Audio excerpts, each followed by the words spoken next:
Hello दोस्तों, स्वागत है आपका स्पार्क कोचिंग सेंटर में। तो गाइस, आज की वीडियो में हम पढ़ने जा रहे हैं पॉलिटिकल साइंस क्लास 11th का, और इसका चैप्टर नंबर है 4th यानी अध्याय नंबर 4, ठीक है, जिसका नाम है कार्यपालिका। इससे पहले हमने और भी चैप्टर्स के नोट्स फिनिश करे हैं, तो अगर आपने इससे पहले वाली वीडियोज़ को नहीं देखा है तो जस्ट आपको करना क्या है, आपको डिस्क्रिप्शन पे जाना है और वहाँ पर प्लेलिस्ट का मैंने लिंक दे दिया है, आप वहाँ से इजीली देख सकते हैं। साथ ही साथ मैं आपको बता दूं कि हमने लास्ट ईयर 2024 से 25 के जो इम्पोर्टेंट क्वेश्चंस पेपर में आए थे वो भी मैंने यहाँ पर आपको डिस्क्रिप्शन में लिंक के साथ वीडियो दे दी है, तो आप वहाँ पर जाके पूरी प्लेलिस्ट को वॉच कर सकते हैं। साथ ही साथ मैं आपको बता दूं कि हम यहाँ पर पूरा इंग्लिश स्पोकन कोर्स भी करवा रहे हैं, तो आप उसको भी कर सकते हैं। जस्ट आपको प्लेलिस्ट पे विजिट करना है और सभी वीडियोस को वॉच करना है। और मैं आपको बता दूं, हमारा एक और यूट्यूब चैनल है जिसका नाम है spark coaching centre for English. वहाँ हम सिर्फ इंग्लिश टीच कर सकते हैं, तो आप हमारे साथ वहाँ भी कनेक्ट हो सकते हैं। आइए आगे स्टार्ट करते हैं आज की वीडियो। देखिए, सबसे पहले मैं आपको बता दूं कि अगर आप पढ़ रहे हैं पॉलिटिकल साइंस तो बहुत डीपली पढ़िए। आप इस सब्जेक्ट को ऐसा बना लीजिए कि ये सब्जेक्ट आपका फेवरेट हो जाए। और अगर आप इस चैनल के माध्यम से पढ़ रहे हैं तो कहीं ना कहीं ये आपका फेवरेट सब्जेक्ट जरूर बन जाएगा, क्योंकि यहाँ पर मैं बहुत डीपली पॉलिटिकल को पढ़ाता हूँ और आप इजीली यहाँ से अच्छे मार्क्स गेन कर सकते हैं अपने एग्ज़ाम में। साथ ही साथ अभी मैं यहाँ पर ज्योग्राफी, फिजिकल एजुकेशन, हिस्ट्री इत्यादि की भी वीडियो लाने की कोशिश करूँगा। अभी थोड़ा सा टाइम के कारण मैं वो वीडियो नहीं ला पा रहा हूँ, बट आई विल ट्राई कि मैं बहुत जल्दी सारी वीडियोस लेकर आऊँ, ठीक है। तो आइए स्टार्ट करते हैं महत्वपूर्ण जानकारी, ठीक है।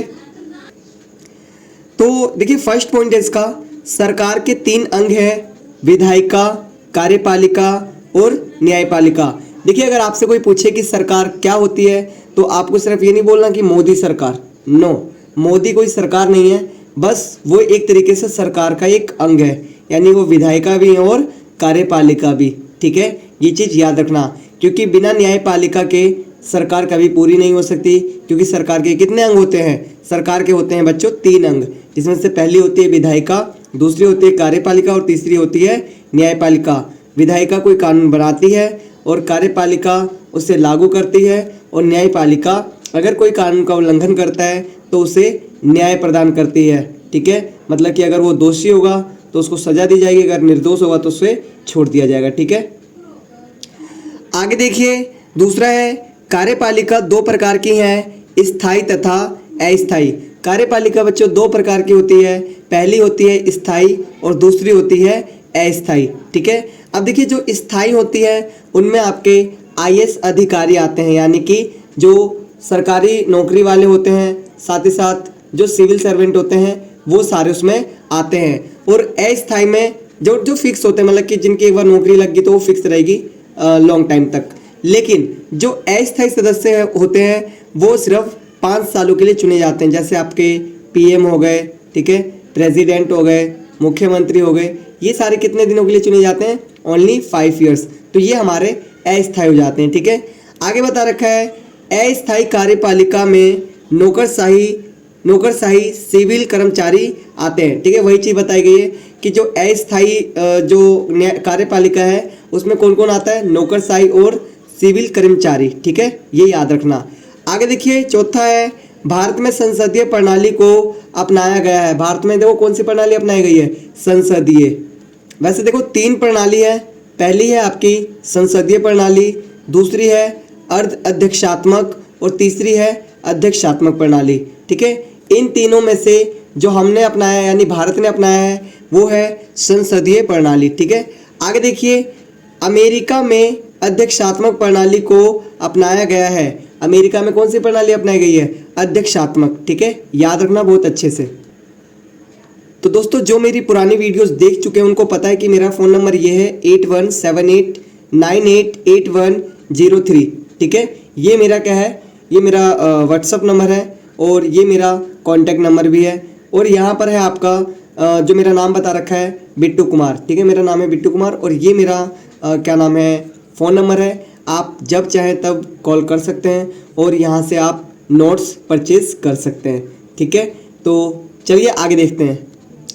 अब हम बात करेंगे महत्वपूर्ण प्रश्न, यानी जो आपके पेपर में महत्वपूर्ण प्रश्न आ सकते हैं उनकी हम यहाँ पर चर्चा करेंगे। और यहाँ पर मैं सिर्फ वही क्वेश्चंस लेके आया हूँ जो आपके बहुत इंपॉर्टेंट है, बहुत महत्वपूर्ण है, और कुछ छूट भी गए होंगे, ठीक है। लेकिन जितनी पॉसिबिलिटी हो पाई मैं यहाँ पर आपको करवा रहा हूँ। अगर आप चाहते हैं कि मुझे फुल नोट्स परचेज़ करना है तो आपको भी जो मैंने नंबर बताया आप उस पर कभी भी कॉल करके आप नोट्स परचेज़ कर सकते हैं। अभी फर्स्ट टर्म के अकॉर्डिंग 6 चैप्टर आएंगे, तो 6 चैप्टर के देखो वैसे 60 रुपये कीमत बनती है अगर एक चैप्टर 10 का है तो, लेकिन हम अभी 50 रुपीज़ में चैप्टर्स प्रोवाइड करवा रहे हैं, तो आप इजीली चैप्टर को परचेज़ कर सकते हैं, ठीक है।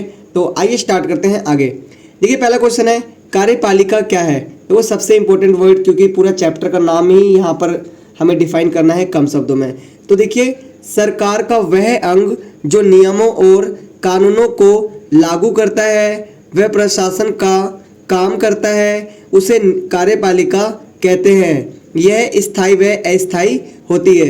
यानी बताया गया है कि सरकार का वह अंग जो नियमों को और कानून को क्या करता है, लागू करता है, वो प्रशासन का काम भी करता है, उसे ही क्या कहा गया है, कार्यपालिका कहा गया है। ये 2 प्रकार की हो सकती हैं, या तो हो सकती है स्थायी या फिर हो सकती हैं अस्थायी। समझ में आया? चलिए आगे देखिए क्वेश्चन नंबर है आपका सेकंड, कार्यपालिका में सरकार के कौन कौन से अंग शामिल होते हैं। देखिए जो कार्यपालिका होती है उसमें सरकार के कौन कौन से अंग आते हैं, तो आइए देखते हैं। कार्यपालिका में राष्ट्रपति, प्रधानमंत्री, मंत्रिपरिषद व पूरा प्रशासनिक ढांचा आता है। यानी जो कार्यपालिका किससे किससे मिलकर बनी हुई है, राष्ट्रपति से मिलकर बनी हुई है, प्रधानमंत्री से मिलकर बनी हुई है, मंत्रिपरिषद से मिलकर बनी हुई है, वह पूरा प्रशासनिक ढांचा इसमें आता है, ठीक है। समझ में आ गया? चलिए आगे देखते हैं। मोस्ट इंपॉर्टेंट क्वेश्चन है, पेपर में आने के चांसेस बहुत ज़्यादा हैं। 6 मार्क्स का क्वेश्चन आ सकता है, या फिर 4 या फिर 2 का। तो आइए स्टार्ट करते हैं। तीसरा क्वेश्चन है, भारत में प्रधानमंत्री पद के लिए क्या योग्यताएं होनी चाहिए। यानी देखिए अगर आप भारत का प्रधानमंत्री बनना चाहते हैं तो आप पे क्या योग्यता होनी चाहिए, क्या कैपेबिलिटी होनी चाहिए, उसके बारे में पढ़ते हैं। देखिए भारत में प्रधानमंत्री पद के लिए निम्नलिखित योग्यता होनी चाहिए, यानी निम्नलिखित चीज़ें होनी चाहिए, ठीक है। पहला देखिए, वह व्यक्ति भारत का नागरिक हो। वो व्यक्ति क्या होना चाहिए, सबसे पहले भारत का नागरिक होना चाहिए, ठीक है। दूसरा, वह व्यक्ति 25 वर्ष या इससे अधिक का होना चाहिए। यानी उस व्यक्ति की उम्र कितनी होनी चाहिए, 25 प्लस होनी चाहिए, ठीक है। या तो 25 हो या फिर 25 प्लस हो। आगे दिखा रखा है, बहुमत का समर्थन प्राप्त होना चाहिए। यानी क्या होना चाहिए, उसको बहुमत मिलनी चाहिए, तभी कहीं ना कहीं उसको क्या बनाया जा सकता है, प्रधानमंत्री बनाया जा सकता है। आगे दिखा रखा है, यदि प्रधानमंत्री बनने के समय वो संसद का सदस्य न हो तो उसे 6 महीने के भीतर संसद के सदस्य के रूप में निर्वाचित हो। यानी अगर कोई व्यक्ति है जो मान के चलो प्रधानमंत्री बन गया, लेकिन वो किसका हिस्सा नहीं है, वो संसद का सदस्य नहीं है, तो उसको 6 महीने के अंदर क्या करना पड़ेगा, संसद का सदस्य बनना पड़ेगा, ठीक है। समझ में आ रही है बात? चलिए आगे। ये वाला क्वेश्चन आपका मोस्ट इंपॉर्टेंट क्वेश्चन है। इसके बाद जो मैं क्वेश्चन करवा रहा हूँ वो भी आपका 6 मार्क्स का आएगा, तो आपको ये क्वेश्चन जरूर पढ़ने हैं, ठीक है। देखिए पहला क्वेश्चन नंबर 4 है, संसदीय व्यवस्था की विशेषता बताइए। यानी जो संसदीय व्यवस्था है उसकी विशेषता क्या क्या है, ठीक है। तो देखिए संसदीय व्यवस्था की विशेषता निम्नलिखित है। यानी जो संसदीय व्यवस्था है उसकी विशेषता नीचे लिखी हुई है। तो देखते हैं पहली विशेषता, संसदीय व्यवस्था में प्रधानमंत्री सरकार का प्रमुख होता है। यानी देखिए संसदीय व्यवस्था में क्या होता है, जो प्रधानमंत्री होता है वो सरकार का मुख्य होता है, यानी मुखिया होता है कह सकते हैं। मतलब सारे काम काज कौन संभालता है, इसमें आपका प्रधानमंत्री संभालता है, जैसे भारत है, ठीक है। आगे देखिए दूसरा, इसमें देश का प्रधान राजा या राष्ट्रपति होता है। इसमें कौन होता है देश का प्रधान, या तो राजा होगा या फिर एक राष्ट्रपति होगा, ठीक है। जैसे राजा कहाँ के थे, नेपाल के थे, ऐसा, ठीक है। नेपाल में राष्ट्रपति की जगह कौन होते हैं, राजा होते हैं, ठीक है। आगे देखिए तीसरा, इसमें राजा या राष्ट्रपति नाम मात्र का मुखिया होता है। यानी जो राष्ट्रपति और जो राजा होता है वो नाम मात्र का मुखिया होता है, मतलब कि कुछ कार्य नहीं करते, वो बस उनको बना दिया गया, सारा काम कौन कर रहा है, प्रधानमंत्री, ठीक है। आगे देखिए, आगे बता रखा है, इसमें वास्तविक शक्तियां प्रधानमंत्री के पास होती हैं। यानी जो इसमें कार्यकारी शक्ति होती है ना कार्य करने की, वो किस पे होती है, वो होती है आपकी प्रधानमंत्री पे, ठीक है। आगे बता रखा है पांचवा, प्रधानमंत्री लोकसभा में बहुमत दल का नेता होता है। प्रधानमंत्री किसका नेता होता है, यानी लोकसभा में बहुमत दल का, ठीक है। समझ में आ रही है बात? चलिए आगे, यह व्यवस्था भारत में है। यह व्यवस्था कहाँ पर है भाई? भारत और ब्रिटेन में। कहाँ पर? भारत और ब्रिटेन में। आगे देखिए क्वेश्चन नंबर 5 है आपका, अर्ध अध्यक्षात्मक व्यवस्था की विशेषता बताइए। यानी कि हमने क्या पढ़ा था कि 3 तरह की कार्यपालिका हमें मिलती है, जो व्यवस्था होती है। पहली होती है संसदीय, दूसरी होती है अर्ध अध्यक्षात्मक और तीसरी होती है अध्यक्षात्मक। ठीक है, तो हम इनके बारे में ही पढ़ने जा रहे हैं। आगे देखिए, अर्ध अध्यक्षात्मक व्यवस्था की विशेषता निम्नलिखित है। यानी जो अर्ध अध्यक्षात्मक है, ये जो प्रणाली है, इसकी विशेषता क्या है? निम्नलिखित है। तो देखिए पहला इसमें है, राष्ट्रपति का चुनाव प्रत्यक्ष रूप से होता है। यानी जो राष्ट्रपति है उसका चुनाव कैसे होता है? प्रत्यक्ष रूप से। ठीक है, दूसरा दिखा रखा है, राष्ट्रपति या प्रधानमंत्री एक ही दल या फिर अलग अलग दल के हो सकते हैं। यानी जो राष्ट्रपति हो और जो प्रधानमंत्री हो, या तो वो एक दल के हो सकते हैं या फिर अलग अलग दल के हो सकते हैं। आगे देखिए तीसरा, प्रधानमंत्री और अन्य मंत्रियों के लिए संसद का सदस्य होना जरूरी नहीं होता। यानी देखिए जो प्रधानमंत्री है और जो अन्य मंत्री हैं, उनके लिए संसद का सदस्य होना जरूरी नहीं है। जैसे संसदीय में है ना कि वो संसद का क्या होना चाहिए? सदस्य होना चाहिए। लेकिन इसमें ऐसा नहीं है, अर्ध अध्यक्षात्मक में ऐसा नहीं है। आगे देखिए फोर्थ, प्रधानमंत्री संसद के प्रति जवाबदेह होता है। यानी जो प्रधानमंत्री है वो किसके प्रति जवाबदेह होता है? संसद के प्रति। ठीक है, आगे राष्ट्रपति प्रधानमंत्री की नियुक्ति करता है। यानी राष्ट्रपति ही चुनता है कि प्रधानमंत्री कौन बनेगा। ठीक है, आगे देखिए क्वेश्चन नंबर 6 है आपका, अध्यक्षात्मक व्यवस्था की विशेषता बताइए। यानी कि अभी हमने 2 पढ़े थे, अब हम पढ़ने वाले हैं तीसरे के बारे में। ठीक है, देखिए अध्यक्षात्मक व्यवस्था की विशेषता निम्नलिखित है। यानी इसकी भी विशेषता क्या है? निम्नलिखित है, यानी नीचे लिखी गई है। पहली दे रखी है, इसमें राष्ट्रपति राज्य और सरकार दोनों का प्रधान होता है। यानी देखिए इसमें ना जो राष्ट्रपति होता है वो राज्य का भी प्रधान होता है और सरकार का भी। यानी कि अमेरिका में जो राष्ट्रपति है वो तो राज्य का भी प्रधान है और राष्ट्र का भी। ठीक है, आगे दूसरा दिखा रखा है, इस व्यवस्था में राष्ट्रपति के पास सारी शक्तियां होती है। यानी जो सारी शक्तियां किस पे होती हैं? राष्ट्रपति पे। किस पे होती हैं? सिर्फ राष्ट्रपति पर, जैसे अमेरिका में है। आगे देखिए तीसरा, राष्ट्रपति जनता द्वारा प्रत्यक्ष रूप से चुना जाता है। राष्ट्रपति कैसे चुने जाते हैं? जनता के द्वारा प्रत्यक्ष रूप से। कैसे? जनता के द्वारा प्रत्यक्ष रूप से। ठीक है, आगे दिखा रखा है चौथा आंसर, यह व्यवस्था अमेरिका, ब्राजील और लैटिन अमेरिका के अनेक देशों में है। यानी ये व्यवस्था कहाँ आपको देखने को मिलेगी? या तो यूएसए में, या फिर लैटिन अमेरिका, या फिर ब्राजील में। ठीक है, आगे बता रखा है, राष्ट्रपति और उसके मंत्री विधानमंडल के प्रति उत्तरदायी नहीं होते।